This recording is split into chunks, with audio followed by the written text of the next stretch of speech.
The sports page with the Orlando Sentinel and FM 96.9 The Game's Mike the Bulldog Bianchi. On JRR. The D-O-G in the house. The D-O-G brought to you by the Nickley Group, Orlando's #1 real estate team, and it's for a reason, all right? If you want to buy or sell quickly, just call Nickley. Check them out at thenickley.com.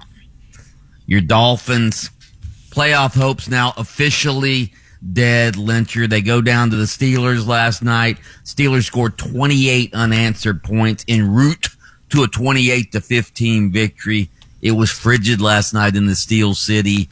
Dolphins, when the Dolphins started 1-6, it was pretty much a foregone conclusion they weren't going to make the playoffs. But the 4-game winning streak was kind of fun, wasn't it, Lyncher? It was, but I had no expectations that it would be extended last night. I really did not, no. Nah, so the Dolphins, they will play the Bengals this week. What are we going to call that? The play out the string bowl for the Bengals? Yeah. The Dolphins? Yeah. Because neither team has anything to play for. Joe Burrow's depressed. I'm sure Mike McDaniel's depressed too. So anyway, what else do we want to get into? We were talking about the Lake Mary High School Miracle Hail Mary play yesterday. So I was reading a story in the Sentinel this morning, and the play, all right, it was the Hail Mary and then the lateral, the last 2 yards allows Lake Mary to beat Vero Beach for the Class 7A state championship. You know why that play happened, according to Lake Mary's coach, Scott Perry? I guess Vero's coaching staff, they were up by 8 points, all right? They took a knee 3 times and then took an intentional safety. Why they took the safety, I have no idea. Only put them up by 6 then, but they left 8 seconds left on the clock for the Hail Mary.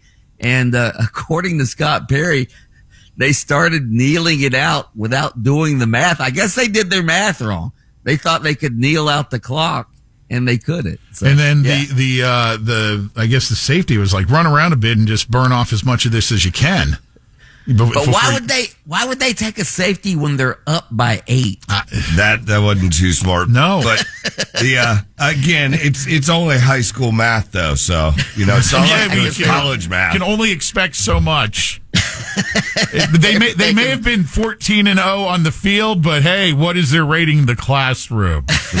Are they an A, B, C, D? I don't know, man. Yeah, they took the math I took in college, elementary math, right? Remedial math. Right. I had to do the same at Valtech, baby. By the way, congratulations on your Panthers dismantling the Lightning last night. 5. How'd that taste, Lynch? Oh, there's plenty of season left to get that taste out of the old mouth there, Bulldog. Florida quarterback DJ Lagway is entering the transfer portal. Not a big surprise there. Obviously, he had a disappointing sophomore season in Gainesville. In fact, I think he's one of the main reasons Billy Napier got fired, because he was so disappointing this year. Some teams being mentioned for his services next year. The University of Miami, perhaps? Hey, I not to pat myself on the back, but I said probably 3 weeks into the season he should transfer to Miami in the portal. He called it forever ago. Yeah, I think that his style would fit with what they're doing down there, and I know there's probably some Canes fans go, but he sucks. He doesn't suck. He's a good quarterback. He just needs the right. I think he just needs the right structure and system, and he could flourish. And hey, don't be surprised. He's injury prone. So am I. A little bit soft. That's a good point, Bob. I think he's a little soft. His mechanics aren't that good. He's inaccurate. Only completed like 58% of his passes. I just don't. Is Miami going to assure him of the starting job? I don't know. Also, LSU has been mentioned. Lane Kiffin, who retweeted DJ Lagway's transfer announcement yesterday. What about James Madison? I don't think he wants the reunion with Billy Napier. Go there and flourish. I don't know if Billy Napier wants a reunion with DJ Lagway either. Right. DJ's the reason he got fired. Right. I'm just putting it out there, man. I say you put him down with the Canes, and with the Miami attitude, the convicts and whatever, they'll toughen that soft boy up. You know what I'm saying? He's a softie. You said it. They'll toughen him up. Maybe. You get Uncle Luke to talk to him a little bit, Yeah. Punch him a couple times while he's talking to him. It's going to be interesting to see what he does. Jalen Suggs, Magic point guard.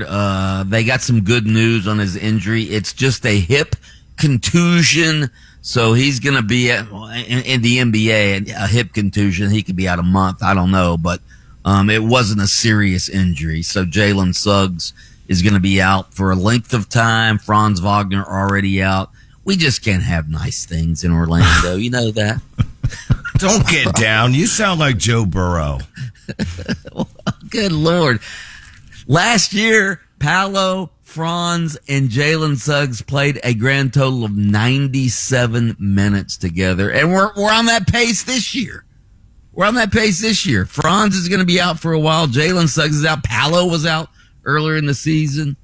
It would be nice to have them all on the court for a sustained period of time, simultaneously, would it not? You pointed out something. I don't want to gloss over this. These injuries, some of these types of injuries that they're out for extended periods of time where you flash back 10, 15, 20 years ago, it's like miss a game or two. What's changed? You were saying the same thing that you're saying the same thing right now that I was thinking. What's changed? All these crotch injuries and whatever else, and out for a month. You know what I think's changed? I don't think it's the players as much as I think it's the teams themselves. They invest so much money in these players now. They don't want them to get to extend their injuries and get seriously hurt. Dude, it's a bruised hip. I know the measuring stick in reference has always been Jack Youngblood with the broken leg playing. But, I'm not saying to go to that extreme, but come on. Even man. Golf, where Tiger Woods played with a broken leg. Come on. I still remember so the Magic had a former player. This was years ago. Do you remember Drew Gooden? Yeah. Drew Gooden. He missed a couple games with infected hair follicles, all right? Ingrown and hair. I called Jack Youngblood, who lives in Orlando. I called him up and asked him, would he ever miss a game with infected hair follicles? And he laughed so hard over the phone. He was infected hair follicles. Yeah. Hey, Jack, it's the dog, Mike the Bulldog Bianchi. You see what that guy in the Magic's out with?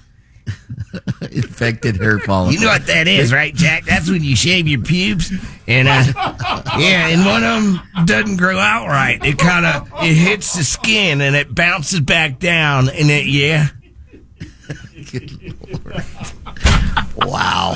I did not see this segment he always going here. He always takes it to the lowest common denominator, doesn't he? Hey, man. Yeah. Again, remedial math. That's it. Speaking of injuries, Patrick Mahomes had surgery on his torn ACL yesterday. I'm reading the story. It says he underwent successful surgery.